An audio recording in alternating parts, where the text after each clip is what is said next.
하나님의 말씀 함께 봅니다. 야고보서 1장 13절에서 16절까지 말씀이 되겠습니다.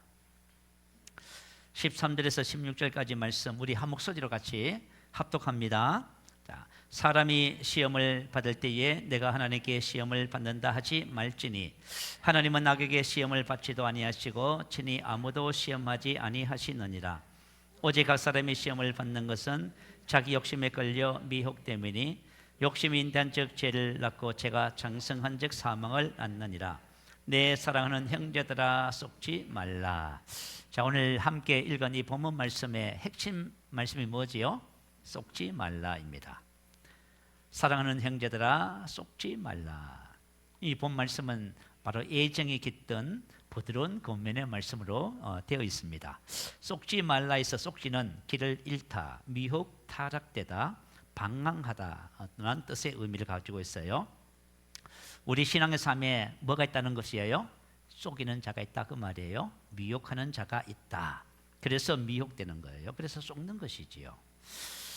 혹시 여기 계신 분 중에서 사기를 당해보신 분 계시나요? 아마 사기를 당하면 되게 억울하지, 그죠? 특히 만약에 내가 인생의 노년을 준비해야 할 퇴직금을 사기당했다면 이건 심각한 문제가 될 것 같습니다. 혹시 그 왕종근 KBS 아나운서 기억하시는지 모르겠네요. 이분은 경상도 사투리 발음이 강해서 46세 젊은 나이에 KBS 아나운서를 사퇴했다고 합니다. 그리고 이제 제2의 인생을 살기 위해서 사업을 알아보는 중에 사기를 당했어요. 퇴직금을 비롯해서 한 10억 정도 사기를 당했다고 하네요. 한 지인이 사업 설명을 했습니다. 쓰레기에서 기름을 추출해낸다요. 그 이야기를 듣고 보면 혹해가지고요. 퇴직금 전부를 투자했답니다. 투자하고 난 다음에 지인하고 연락이 됐을까요? 안 됐어요. 그 사람이 그냥 연락을 두절 하고요. 그 퇴직금 전부를 사기를 쳤습니다. 그래서 얼마나 마음고생을 많이 했는지요. 그래서 얼굴이 변형됐다고 합니다. 부부가 같이 하는 말이 뭐냐 하면 정말 노년이 걱정된다고 그렇게 고백을 하는 것을 봤습니다. 여러분, 만약 우리가 사기를 당하고 속임을 당하면 어떻게 돼요? 모든 면에서 손해와 후회가 막심하지요. 우리 신앙생활을 하면서 나는 지금 속고 있다, 사기당한다 라고 생각하시면서 신앙생활 하시는 분 있어요? 없어요. 근데 사기당해요. 속아요. 오늘 말씀을 통해서 그것이 무엇인지 구체적으로 한번 살펴보겠습니다. 내가 어떤 면에서 지금 사기를 당하고 있고 속고 있는지, 그래서 나의 삶 속에 일어나고 있는 이 불행과 이 고통과 이 괴로움이 왜 그런지를 살펴봐야만 합니다. 그럴 때 저와 여러분이 다시는 사기당하지 않게 됩니다. 자, 무엇에 속지 말아야 하는가? 첫 번째, 본문 13절의 말씀입니다. 자, 13절 말씀을 보면 사람이 시험을 받을 때에 내가 하나님께 시험을 받는다 하지 말지니 하나님은 악에게 시험을 받지도 아니하시고 친히 아무도 시험하지 아니하시느니라. 아멘. 자, 이것에 속지 말아야 된다는 말씀입니다. 자, 시험을 받을 때에 페이라초라고 하는 단어입니다. 부정적 의미의 시험을 말해요. 실패로 유인하는 걸림돌, 옳은 길에서 떠나도록 위협하는 어떤 위험, 고난, 핍박, 유혹 등을 의미합니다. 다시 말하면 악한 시험을 말해요.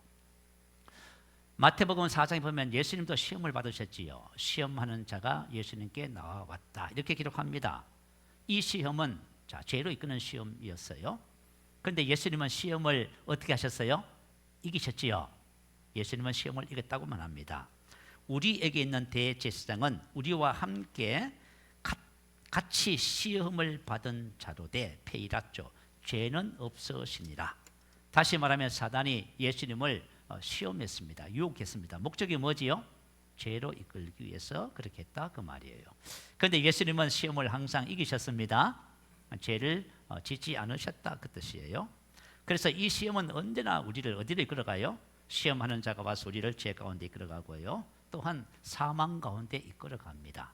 여러분, 사망이 뭘까요? 죄의 삭은 사망이라고 하지요. 죄와 사망은 같이 가는 거예요. 죄의 유혹을 받으면 그 다음에 찾아오는 것이 뭐지요? 사망이라고 하는 거예요. 자, 우리 사망하면 여러분 죽는다 그 정도가 아니에요. 죽음에 이르는 모든 삶의 과정을 사망이라고 해요. 자, 우울증, 또 공황장애, 중독, 또 내지는 인생의 삶의 질병, 뭐 가난, 실패, 뭐 고통, 뭐 수많은 율법의 저주가 있잖아요.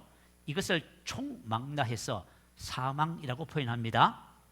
자, 이렇게 해서 우리가 인생의 삶을 살면서요, 하나님이 주시는 축복을 누리지 못하고 죄와 사망 가운데 우리를 밀어넣습니다. 이게 이제 사단이 하는 페이라죠. 악한 시험입니다. 그리고 이 시험은 우리를 어떻게 해요? 믿음에서 떠나게 하는 거예요. 자, 누가복음 8장 13절에 보면 바위 위에 있다는 것은 말씀을 들을 때에 기쁨으로 받으나 뿌리가 없어 잠깐 믿다가 시험을 받을 때에 배반하는 자요. 자, 우리 씨 뿌리는 비유에 나오는 두 번째 밭에 대한 이야기지요. 뿌리가 없어. 자, 우리 지난주에 우리 예수님의 육신의 어머니 마리아의 신앙에 대해서 살펴봤습니다. 예수님의 어머니 마리아는 말씀을 받으면 마음에 깊이 새겨요.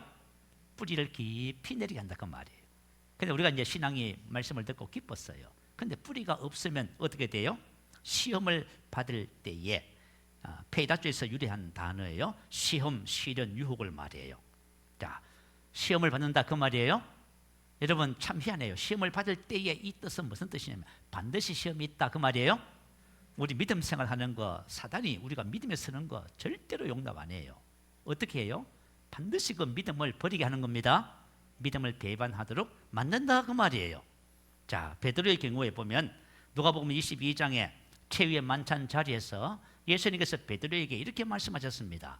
시몬아 시몬아, 보라 사단이 밀 까부르듯 하려고 너희를 청구하였으나 그러나 내가 내 믿음이 떨어지지 않기를 기도하였노니 이렇게 말했어요. 자, 사단이 하는 일이 뭐예요?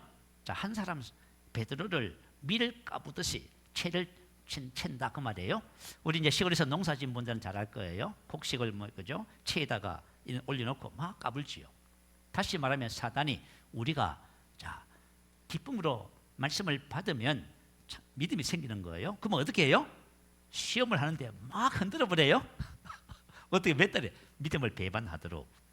자, 베드로의 배신을 미리 예수님께서 예고하신 거예요. 누구에 의해서?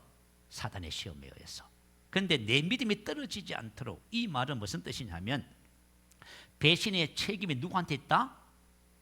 베드로에게 있다 그 말이야. 비록 사단이 시험을 하지만 배신의 책임은 누구한테 있어요? 나에게 있어요. 그래서 내 믿음이 떨어지지 않도록 이렇게 말씀하신 거예요. 자, 믿음이 떨어지는 모든 경우는 배후에 누가 있다?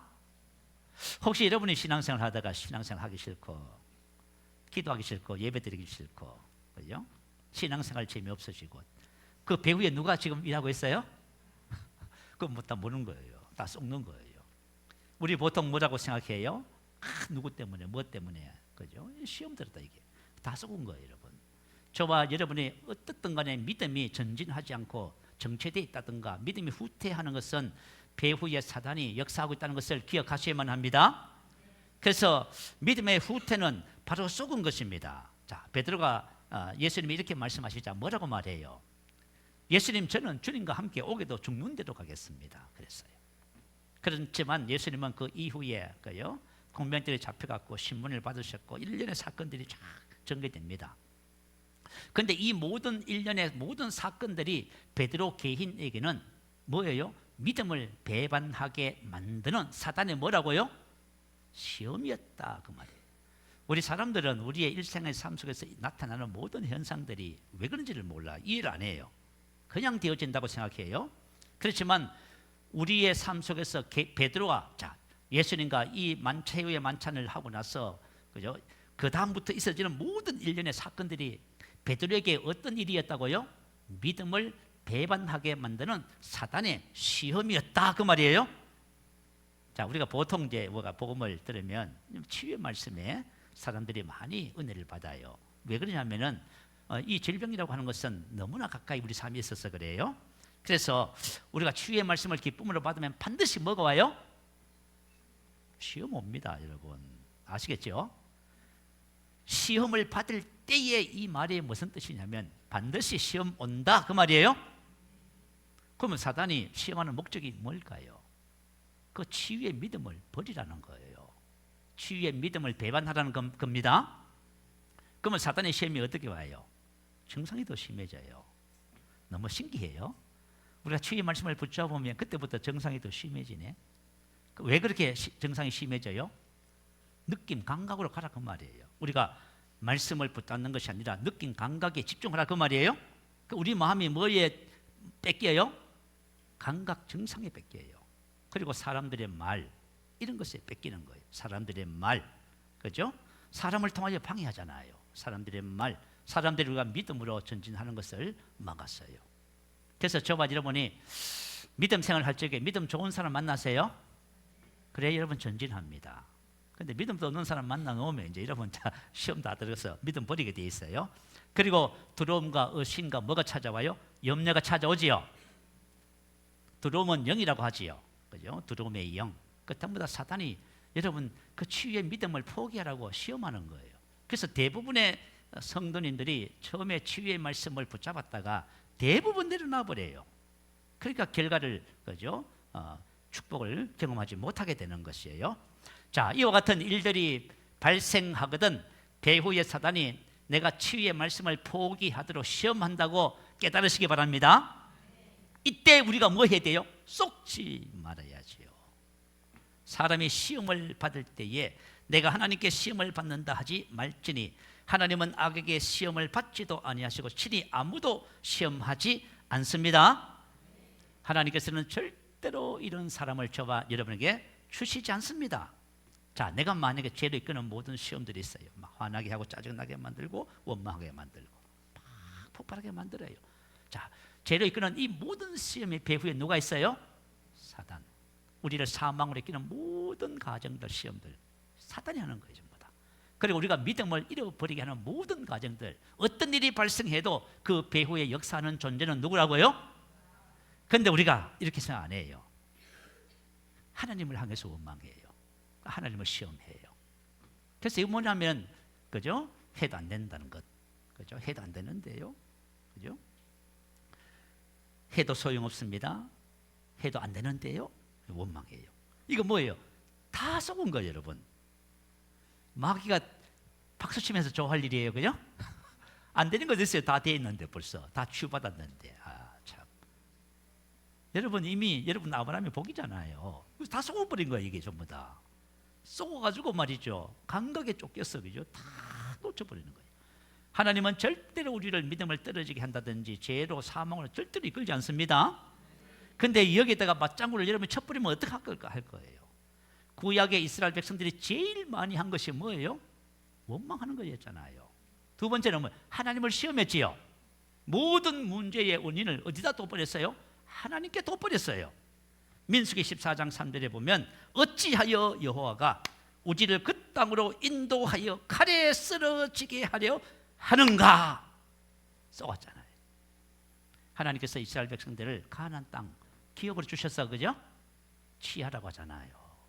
그런데 쏘갔잖아. 그러면요, 쏘았기 때문에 하나님께서 주신 은혜와 축복을 우리가 경험하지 못하게 되는 것이에요. 이때 저와 여러분이 믿음을 굳건하게 하시기 바랍니다. 믿음을 굳건하게 해서 마귀를 대적하세요. 마귀를 대적하셔야 여러분이 승리하게 되고 속지 않게 됩니다. 자, 두 번째 본문 14절 15절 여기에 속지 말아야 됩니다. 자, 죄를 짓는 것은 바로 속는 것입니다. 요한일서 3장 7절 8절에 보면 자녀들아, 우리에게 말하는 거예요. 믿지 않는 사람들에게 말하는 것이 아닙니다. 아무도 미혹하지 못하게 해라. 미혹은 누가 해요? 사단이 하지요. 죄를 짓는 자는 마귀에게 속하나니. 자, 다시 말하면 죄를 짓는 것은 곧 마귀에게 속은 것입니다. 여기서 말하는 죄가 뭘까요? 본문에 남아 있어요. 한번 볼까요? 14절 15절. 오직 각 사람이 시험을 받는 것은 자기 욕심에 끌려 미혹 때문에 욕심이 잉태한 즉 죄를 낳고 죄가 장성한 즉 사망을 낳느니라. 자기 욕심에 끌려 미혹되지요.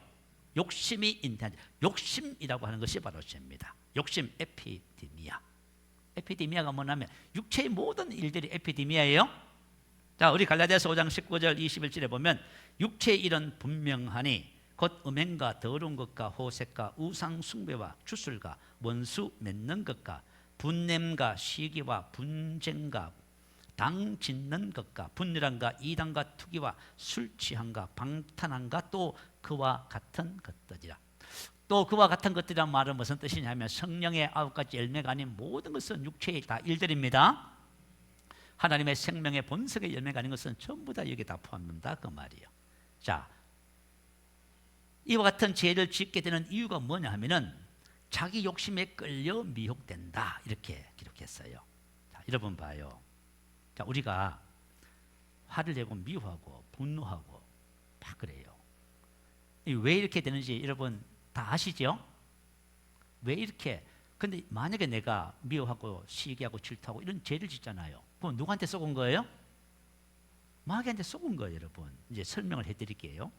자, 이와 같은 죄를 짓는 이유가 뭐냐면 자기 욕심에 끌려 미혹된대요. 사단은 미혹하는 자예요. 미끼로 깨다, 미끼로 잡다 그 뜻이에요. 왜 사단에게 미혹을 받는가? 자기 욕심에 끌려서 자기 자신에게 있는 것 때문에. 자, 만약에 저와 여러분 안에 버리지 않는 것이 있어, 옛것이 있어요. 그죠? 내 안에 버리지 않는 옛것이 있어요? 그러면 마귀가 그걸 알아요, 몰라요? 그럼 어떻게 해요?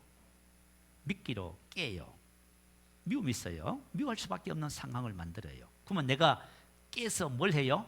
그걸 탑상 물어요. 물었다는 것은 뭐냐면 미워했다 그 말이에요. 그러면 뭐 했다? 쏘갔다. 여러분 아시겠죠? 야, 여러분 욕심이 있기 때문에 우리가 뭐 해요? 끌려가는 거예요. 그래서 자기 자신에 속한 죄들은 어디 있냐면 우리 혼과 몸에 습득되어져 있습니다. 상처로, 쓴뿌리로, 성격 기질로 다 이렇게 습득되어져 있어. 이것이 그죠? 옛것을 버리지 않으면 여러분이 계속 시험을 받아요. 사단이 이것을 알고 미끼를 던져서 끌어내는 거예요. 다시 말하면 미워할 수밖에 없는, 분노할 수밖에 없는 상황을 만들어요. 만들어서 어떻게 해요? 그것을 물고 끌려가도록 한다 그 말이에요. 자, 여러분 물고기 IQ가 얼마나 해요? 0.3. 자, 우리 낚시를 하면은 참 재밌는 것을 보잖아요. 자, 우리 낚시 바늘에다가 미끼를 해서 던져요. 그러면 물고기가 어떻게 해요? 입질을 하지요. 입질을 딱 하고 그 물면은 물고기에 죽습니다. 그런데 입질 금방 했는데, 그죠? 또 들어왔으면 잊어먹고 또 뭐 해요? 또 그걸 또 입질해요. 계속해요. 그런데 우리 그리스도인들의 영적 IQ가 얼마쯤 될 것 같아요? 제가 보니까 딱 0.3이야. 똑같은 거 계속하네. 아, 이거 완전 제가 좀 포인을 할게요. 환장하겠어요. 똑같은 거 계속 하는 거예요. 오늘도 하고 내일도 하고. 사단이 미끼를 던지기만 하면 물고 끌려 나오는 거예요, 자꾸. 그래서 우리 그리스도인들의 영적 IQ가 얼마예요? 물고기 수준이에요. 여러분, 구원이 뭐예요, 구원? 자, 갈라디아서 5장 24절 올려주세요. 한번 읽어보십시다. 시작. 그리스도 예수의 사람들은 육체와 함께 그 정욕과 탐심을 십자가에 못 박았느니라. 자, 육체와 함께, 그죠? 육체와 함께 그 정욕과 육체 안에 있는 육체의 일들, 이게 바로 이 뜻이에요. 같은 단어예요. 육체와 함께 그 정욕과 탐심 같은 뜻이에요. 탐심은 에피데미야. 욕심 같은 단어예요. 자, 저와 여러분은 육체와 함께 그 정욕과 탐심을 십자가에 못 박았어요? 이 말은 뭐예요? 죽었다잖아. 이걸 알면 쏘가지 안 쏘가요? 이걸 알면 안 속지요. 내 속에 비록 옛것이 있어서 마귀가 환경과 상황을 통해서 미끼를 던져도 이걸 내가 알면은 내가 그걸 물어 안 물어요? 안 물게 되겠지. 아무리 육체의 일들 이것들이 내 몸과 혼에 그죠? 습득되어져 있어 깊이 뿌리 박혀 있어도 내가 이 진리를 알면은 끌려가요, 안 끌려가요? 안 끌려가지요. 제가 그거 알았어. 내 속에 지금 그죠? 습득되어 있는 옛것이 그죠? 얼마나 있는지 나는 몰라. 그렇지만 안 끌려가요. 아시겠죠? 왜 안 끌려가요? 육체 함께 정과 욕심이 십자가에 죽었잖아요. 야, 여러분 이걸 알아야 안 끌려가는 거예요.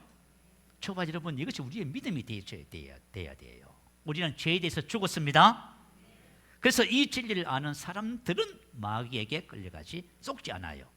야, 오히려 여러 가지 시험들이 우리를 경건하게 만듭니다. 예수님을 닮아가게 만들어요. 왜 그럴까요? 야고보서 1장 2절 4절 한번 봐요. 제가 읽어드릴게요. 내 사랑하는 형제들아, 너희가 여러 가지 시험을 당하거든 온전히 기쁘게 여기라. 이런 너희 믿음의 시련이 인내를 만들어 내는 줄 너희가 압니다. 인내를 온전히 이루라. 이는 너희로 온전하고 구비하여 조금 더 부족함이 없게 하려 함이라.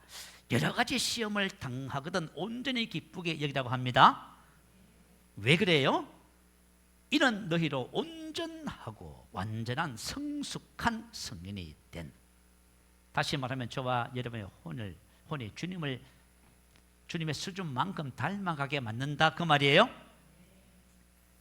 저와 여러분이 만약에 그죠, 이 진리를 알면은 여러 가지 시험을 만나거든, 여러분 원망 불평하고 힘들어하지 않습니다. 오히려 뭐해요? 기뻐해요. 여러분 왜 그럴까요? 내 속에 있는 옛것이 언제 드러나요? 여러 가지 시험이 와야 드러나죠. 여러 가지 시험이 오면 여러분 안에 버려야 할 것들이 다 나와요. 자, 그래서 이 진리를 아는 사람은 여러 가지 시험을 통해서 내 안에 벗어버려야 할 옛것이 드러나면 어떻게? 즉시 벗어버리지요. 경건에 이르는 길이에요. 그게 얼마나 그죠? 여러 가지 시험이 감사해요, 그죠? 봐요, 우리가 그죠? 에베소서 4장 22절 24절 말씀, 이거 여러분 이 진리를 여러분 삶에 지금 적용하고 계신다면 여러분은 지금 어떻게 되어져 가고 있어요? 점점 주님을 닮아가고 계셔. 여러분은 그죠? 이전 것 때문에 사단에게 절대로 속지 않습니다. 절대로 속지 않아. 자, 만약에 저와 여러분이 벗지 않고 옛 사람을 따라 행하면 어떻게 될까요? 사단에게 속아서 막 원망하고 짜증내고 분노하고 멸시하고 막 이렇게 하면 어떻게 될까요? 어떻게 될까요? 어떻게 되는지 한번 성경의 말씀을 몇 가지 찾아볼게요. 영혼이 점점 나빠진대요. 영혼이 점점 나빠져. 베드로전서 2장 11절에 보면 영혼을 거스려 싸우는 육체의 정욕을 제어하라, 이렇게 나와 있어요. 다시 말하면 육체의 정욕, 이것을 여러분들이 만약에 속아서 이제 끌려가잖아요. 그러면 뭐가 나빠져요? 우리 혼이 점점 나빠져요. 점점 누구를 닮아가요? 마귀를 닮아가. 근데 말이죠, 벗어버리고 그죠? 심령에 새롭게 새 옷을 입으면 점점 주님을 닮아갈 텐데, 영혼이 점점 나빠지면 어떻게 돼요? 영혼이 잘됨 같이 범사가 잘 되지요? 강건해지지요. 그러니까 우리 영혼이 점점 나빠지면 하나님 일이 다 안 되고요. 여러분 건강 다 잃어버려요. 우리 혼이 그렇게 중요한 거예요. 아시겠지요? 두 번째는 우리 안에 계신 주님과의 교제가 안 돼요. 자, 우리 요한일서 1장 5절부터 10절, 신앙생활은 우리 안에 계신 주님과의 코이노니아라고 정의하지요. 여러분의 신앙생활은 여러분 안에 계신 그리스도와의 교제예요. 그것이 여러분 점점 심화된다면 여러분 잘하고 계신 거예요. 왜 그러냐면 여러분이 빛 가운데 행하기 때문에 그래요. 그런데 만약에 사단에게 속아서 어두운 가운데 행하면요, 주님하고 나하고 아무런 교제가 안 돼요. 단절돼 버려요. 아시겠죠? 그리고 우리 마음의 밭이 어떻게 돼요? 점점 완악해져. 점점 굳어져. 죄의 유혹으로 강팍해됨을 면하라. 죄의 유혹은 사단이 왜 그 짓을 하겠어요? 저와 좀 망하게 하려고 하는 거예요? 내 마음이 점점 굳어지면 어떻게 돼요? 말씀에 대한 계시가 없잖아. 믿음이 자라지가 않는 거예요. 그러면 심각해지잖아. 그죠? 그리고 우리 마음이 뭐가 될까요? 지옥되는 거예요. 성령 충만하면 우리 마음이 뭐가 돼요? 천국이 되지. 성령이 내 마음을 주장하면 성령 안에서 의와 평강과 희락이 넘쳐나요. 여러분 어느 환경과 상황 속에서 항상 천국이야. 그런데 만약에 속으면 어떻게 돼요? 에베소서 4장 26절. 자, 분을 내어도 죄를 짓지 말고 해가 지도록 분을 판지 말고 마귀로 뭘 하지 마라? 내가 만약에 속아서 미끼를 물고 육신의 일들을 행하잖아요. 그러면 내가 마음에 누구를 들어오도록 초청해요? 마귀가 들어오도록 초청하는 거예요. 그러면 여러분 마음에 마귀가 충만하면 어떻게 돼요? 여러분 마음이 복잡해지잖아요. 아시겠죠? 지금 마음이 복잡하신 분 한번 손 흔들어 봐. 마귀 충만해서 그래? 아이 좀 내가 너무 심했나? 여러분 육체 일을 행하면은 여러분 마음이 복잡해지는 거 아시겠죠? 마귀는 뭘 알아? 다 알아 이걸. 여러분 우리가 만약에 모르고 있으면 다 속는 거잖아요. 그리고 여러분 만약에 마귀한테 속아서 육체 일을 계속 물고 다니면 어떻게 돼요? 죄의 노예가 되지요. 죄의 노예. 어떤 사람은 같은 죄를 계속 반복해요. 그건 죄의 노예예요. 아시겠죠? 자, 내가 만약에 어떤 한 육체의 일을 계속 하고 있다. 죄의 노예예요. 자, 로마서 6장 16절 그런지 한번 볼까요? 자, 로마서 6장 16절 말씀 같이 읽어봅니다. 시작. 너희 자신을 종으로 내주어 누구에게 순종하든지 그 순종함을 받는 자의 종이 되는 줄을 너희가 알지 못하느냐? 혹은 죄의 종으로 사망에 이르고 혹은 순종의 종으로 의에 이르느냐? 자, 이것은 믿지 않는 사람들에게 하신 말씀이 아니에요. 믿는 자에게 하신 말씀이에요. 자, 너희 자신을 종으로 내주어, 내주다 이 말은 뭐냐면 나를 바치는 거예요. 제공하는 거예요. 자, 내 속에 내 안에 옛 것이 있어요. 그래서 마귀가 환경과 상황을 통해서 나를 끌어내. 근데 내가 그것을 덥석 물었어. 물으면 나 자신을 누구한테 내주는 거예요? 죄에게 내주는 거예요. 내가 내 자신을 죄에게 내주면 나는 누구의 종이 돼요? 죄의 종이 되는 거예요. 마귀의 종이 되는 거예요. 여러분이 많이 짜증내면 짜증의 종이야. 미움의 종이야. 왜냐하면 여러분이 그걸 미움에게 여러분을 갖다 바쳐서 그런 거야. 그걸 주인 삼은 거예요. 아시겠죠? 여러분 만약에 내가 이걸 알지 못해서 늘 죄에게 내 자신을 바쳐서 죄의 노예가 되면 나의 삶에 항상 찾아오는 것이 뭐예요? 사망. 그게 나의 삶에 사망이 떠나가지 않는 거예요. 이렇게 떠나가지 않는 거예요. 그게 치유의 역사가 안 나타나. 하나님의 축복의 역사, 응답의 역사가 안 나타나요. 자, 그래서 저와 여러분이 이런 부분에 대해서 좀 심각하게 생각하셔야 돼요. 좀 심각하게 생각하셔야 돼요. 근데 저와 여러분이 만약에 그죠? 진리를 알면요. 진리를 알면 절대로 안 속지요. 속을 수가 없어요. 그래서 죄를 지을 때마다 마귀에게 속는 겁니다. 저와 여러분이 만약에 어떤 경우든지 간에 옛것의 영향을 받아서 그죠? 죄를 범하면 항상 속는 거야. 그때마다 우리는 진리를 적용합니다. 절대로 속지 않을 거야. 여러분 믿음으로 선언하세요. 나는 앞으로 육체의 일, 그 죄에 절대로 속지 않는다. 할렐루야. 속지 마세요. 세 번째, 육신에 속지 말아야 합니다.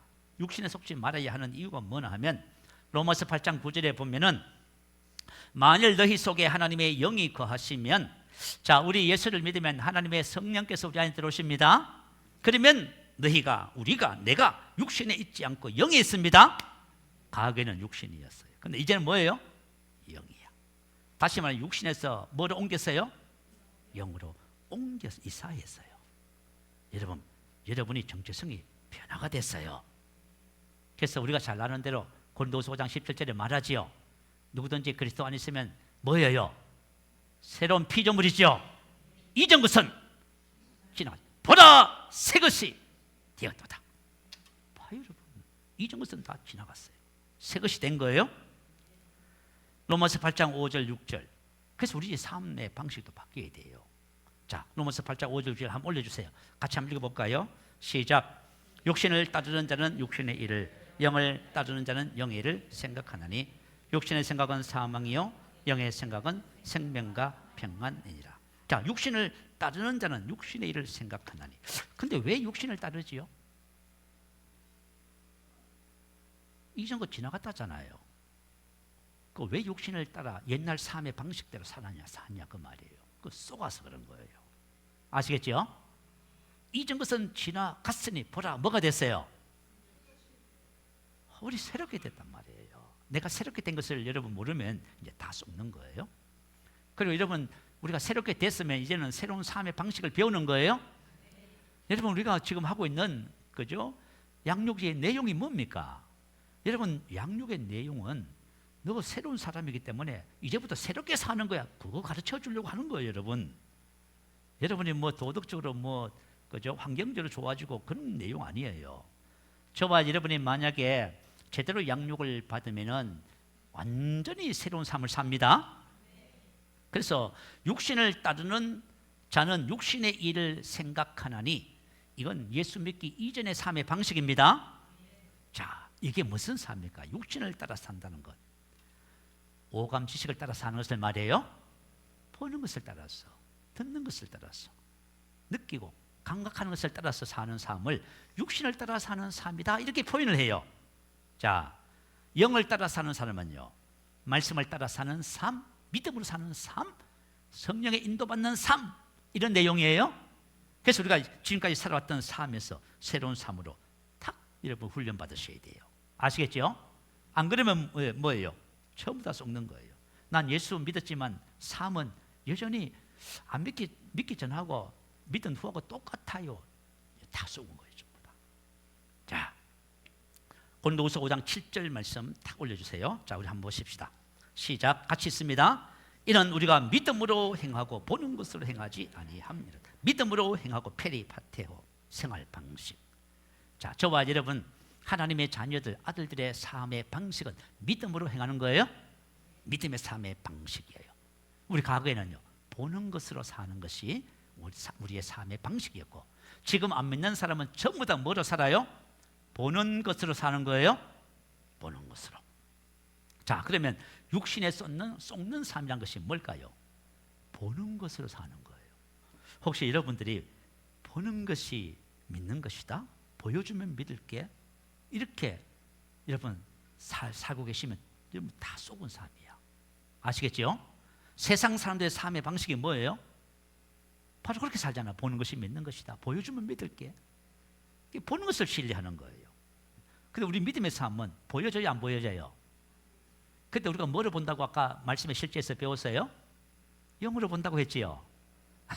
자, 너무 신기해, 그죠? 자, 어떻든 마태복음 14장의 풍랑 이는 바다 위를 걷는 베드로를 한번 상상해 봐요. 지금 말이죠, 풍랑이 일어서 아주 거친 파도가 몰아칩니다. 베드로를 위시한 제자들이 그 배를 타고요, 지금 안절부절하고 있습니다. 그런데 그때 예수님의 오라는 말씀을 따라서 배에서 내려 풍랑 이는 바다를 걷는 베드로를 한번 상상해 보세요. 자, 자연적인 법칙에서 가능한가요? 불가능해요. 여러분, 왜 우리가 하나님께서 믿음으로 살라고 하는지 아세요? 여러분, 믿음으로 살면 풍랑을 지배하는 거예요. 여러분 삶 속에 일어나는 문제를 여러분이 다스려요.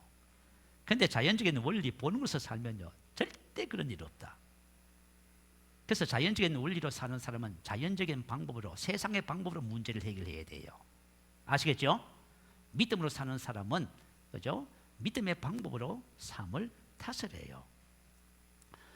풍랑이는 바다 위를 걷는다, 불가능해요. 그런데 믿음은 가능해요.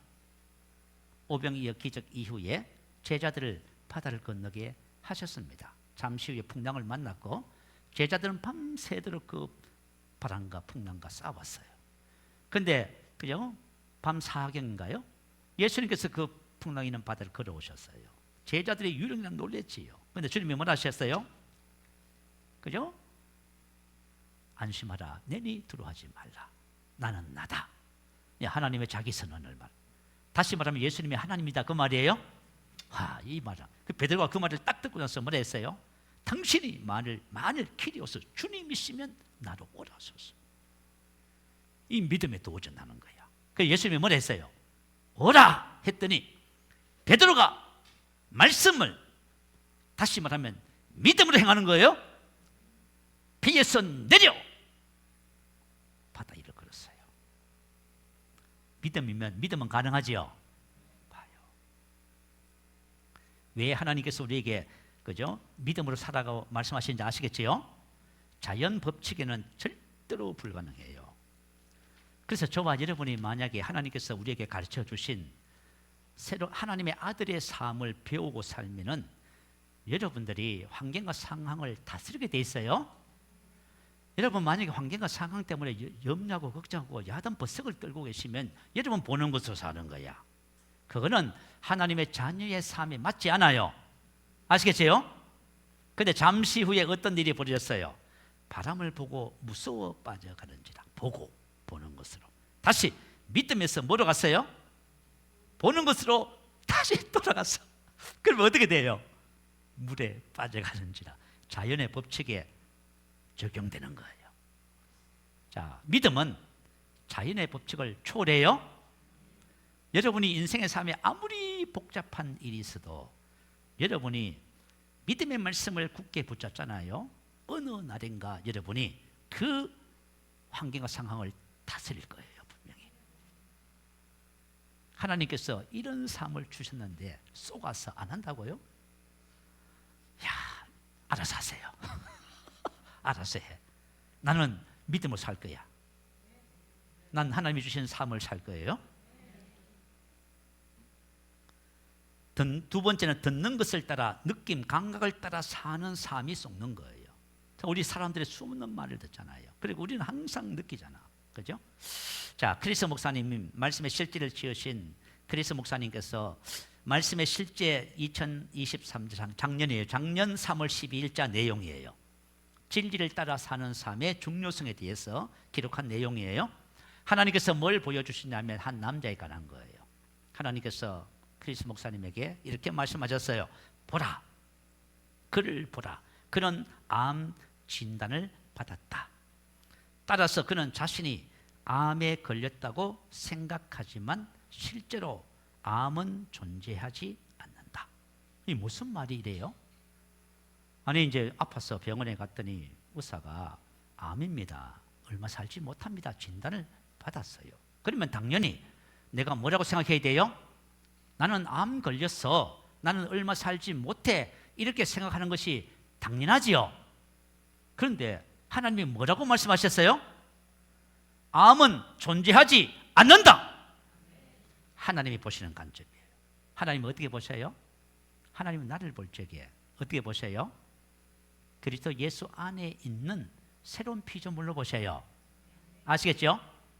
복음의 진리를 따라 하나님은 나를 보셔요. 하나님은 나에게 항상 말하셔요. 뭐가 없다고? 넌 율법의 저주, 조상의 저주 없다 그러셔요. 아시겠죠?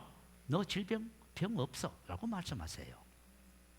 하나님의 관점이에요. 그래서 다시 그 남자를 봤더니 암이 없다. 그게 내용이었어요.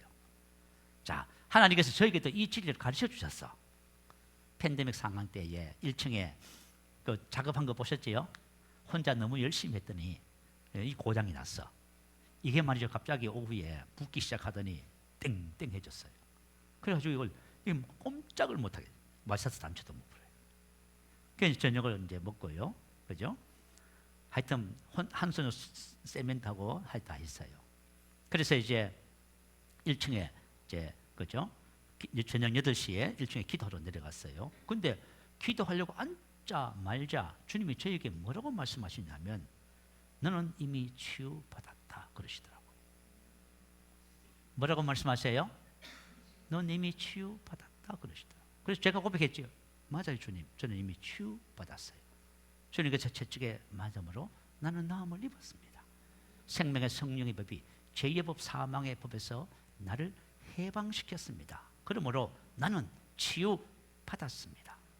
그랬어요. 그러니까 기도 마치고 그죠? 아침에 일어났는데 똑같아. 새벽에 5시에 또 1층에 앉자마자 주님이 또 그러셨어. 너는 이미 치유받았다. 하나님이 보시는 관점은 항상 뭐예요?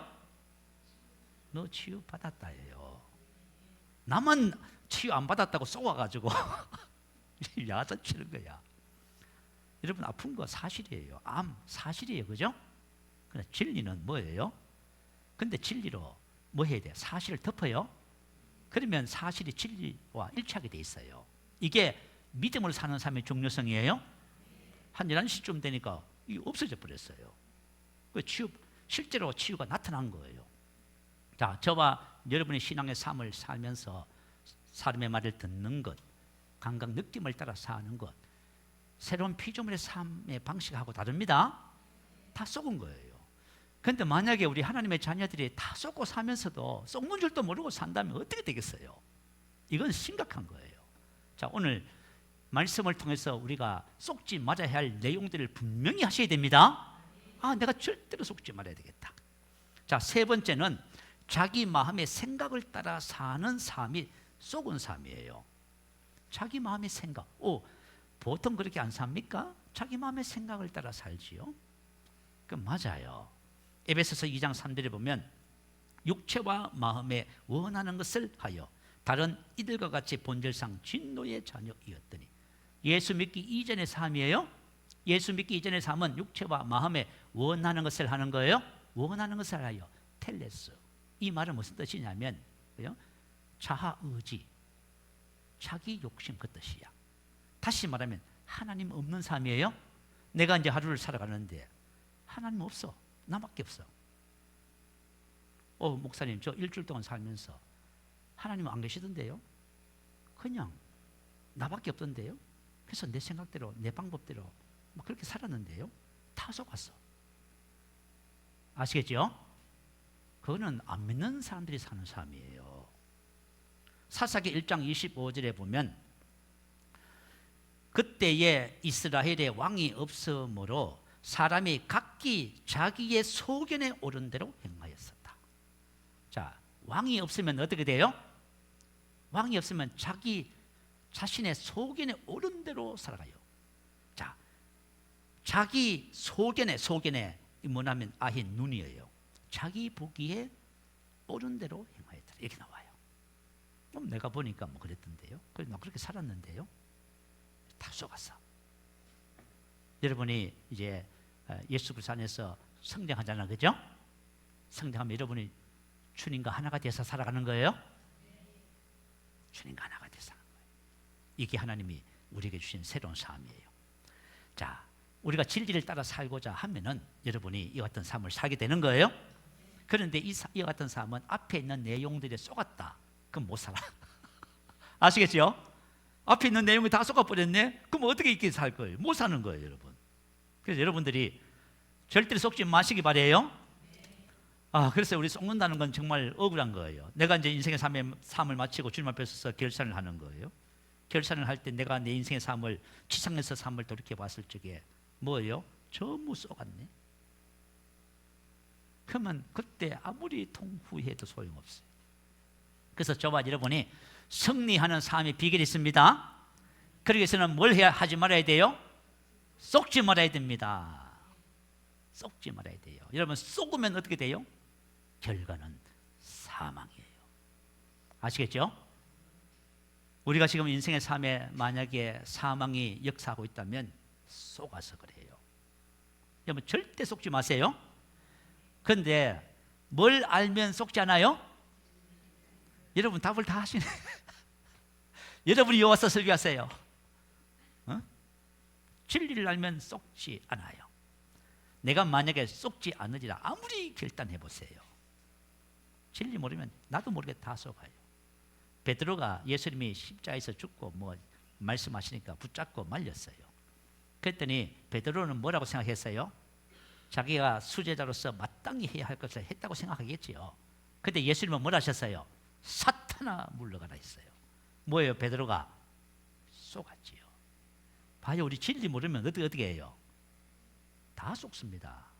그러니까 여러분 하루 24시간을 속고 사는 거야. 그러니까 저와 여러분이 속지 않으려면은 진리를 알아야 됩니다. 진리를 아는 방법은 간단해요. 요한복음 8장 31절. 믿음의 반석 양육반 일가예요. 너희가 내 말에 거하면 참 내 제자가 되고 진리를 알지니 진리가 너희를 자유케 하리라. 자, 너희가 내 말에 거하면. 여기에 여러분 도전하셔요. 아시겠죠? 그러면 저와 여러분이 절대로 속지 않습니다. 이제는 속는 것이 아니라 마귀의 계계를 알고요, 그죠? 속는 것이 아니라 마귀를 물리치는 일에 쓰임 받습니다. 저와 여러분의 삶이 그렇게 되어지기를 간절히 바랍니다. 할렐루야. 한번 크게 부르시고 말씀을 생각하며 기도합니다. 할렐루야.